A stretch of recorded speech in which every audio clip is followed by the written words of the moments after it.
Yo, what's up guys? Back again with me, Koh Jojo. Hari ini gue sebenarnya pengen ngasih tahu sebuah tutorial sih buat kalian para fotografer yang menggunakan flash Godox. Jadi waktu itu gue sempat kejadian flash Godox gue pas lagi gue pakai buat nge-shoot, ini flash jatuh dan Hotshoe-nya dia patah. Dan ini sebenarnya Hotshoe sebelumnya yang patah, bisa kita lihat ini sebenarnya pelatnya ini agak naik nih jadinya. Pelat besinya, terus ini terminal kuningnya ini juga agak miring, terus ini sebagian dari bodinya juga agak patah sih, jadi udah bener-bener nggak bisa dipakai lagi lah gitu. Dan di sini kalian nggak perlu langsung ngebuang flash kalian ya, karena sebenarnya flash kalian itu masih bisa diperbaikin. Yang pertama kalian harus lakukan adalah kalian tinggal nyari aja Hotshoe sesuai dengan tipe flash kalian dan tipe kamera kalian. Jadi harus kalian perhatiin kalau beberapa tipe Godox itu dia tuh ada yang bener-bener kayak ini kebetulan yang Sony. Jadi kalau misalkan kalian beli yang merek yang nggak sama dengan kamera kalian, itu bisa jadi ada beberapa fiturnya yang nggak jalan atau mungkin malah flashnya nggak bisa jalan sama sekali. Jadi yang pertama pastiin kalau si Hotshoe-nya itu sesuai dengan tipe brand kamera kalian dan sesuai dengan tipe flash kalian. Lanjut, step kedua yang harus kalian siapin adalah obeng. Dan ya ini obengnya sih kebetulan gue ngebuka si ini pakai obeng bintang 5 atau bintang 6 gitu. Setelah itu kalau udah kalian siapin semua barang-barangnya, langsung aja kita bongkar flashnya.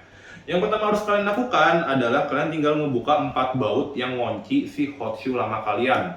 Ini juga bukanya cukup gampang, nggak perlu ada perintilan-perintilan lain yang dilakukan selain ngebuka pakai obeng. Setelah kalian buka si baut-bautnya tadi, kalian jangan langsung narik Hotshoe kalian, karena sebenarnya itu ada satu kabel yang tercolok ke motherboardnya si flash kalian. Jadi kalau misalkan kalian langsung tarik, takutnya ntar malah si flash kalian rusak atau misalkan ada part lain yang ketarik, which is itu yang ya jangan sampai kejadian lah, karena mungkin akan memperparah keadaan flash kalian. Setelah itu kalian tinggal cabut aja. Kalau buat yang tipe V1 itu tinggal cabutnya tuh kayak ditarik ke atas gitu kabelnya. Setelah itu kalian bisa langsung nyabut si Hotshoe-nya setelah kalian cabut kabel tadi. Setelah itu langsung kalian siapin dudukan Hotshoe barunya dan kalian colokin kabel yang tadi ke dalam tempat kabel yang kalian cabut.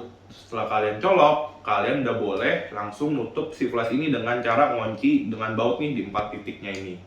Setelah kalian kunci, jangan langsung kalian happy. Yang pertama harus kalian lakukan adalah ngetes kira-kira flash kalian udah kepasang atau belum. Takutnya tadi konektor yang kalian pasang itu nggak pas. Setelah kalian cobain, colok ke kamera kalian dan si flash itu bisa mendeteksi sinyal dari kamera, berarti ya kalian udah aman. Flash kalian sudah benar. Oke, jadi caranya sebenarnya cukup simpel banget kan. Dan daripada kalian harus membeli sebuah flash baru lagi kan sayang banget kan. Mendingan ya kalian coba dulu tuh ganti si Hotshoe-nya. Dan ini hal yang gue sendiri pun kaget sih ada di sebuah flash Godox. Jadi gue bener-bener happy banget. At least gue kalau si flash gue jatuh, kalau zaman patah Hotshoe-nya gue nggak perlu beli sampai flash barunya lagi. Cukup gue ganti si dudukan kakinya ini, dudukan kaki Hotshoe-nya. Dan dudukan kaki Hotshoe-nya sebenarnya secara harga dibilang mahal, nggak mahal-mahal banget ya. Harganya sendiri juga variasi, itu antara 300.000 sampai 400.000-an. Jadi ya better ganti kakinya doang sih daripada mesti ngeganti fullnya gitu. Oke, sekian tutorial dari gua. Jangan lupa untuk selalu dukung Koh Jojo. Caranya gimana? Dengan tekan tombol like dan tombol subscribe-nya, karena dukungan kalian tuh berarti banget buat gua. Last but not least, see you on the next video. Bye bye.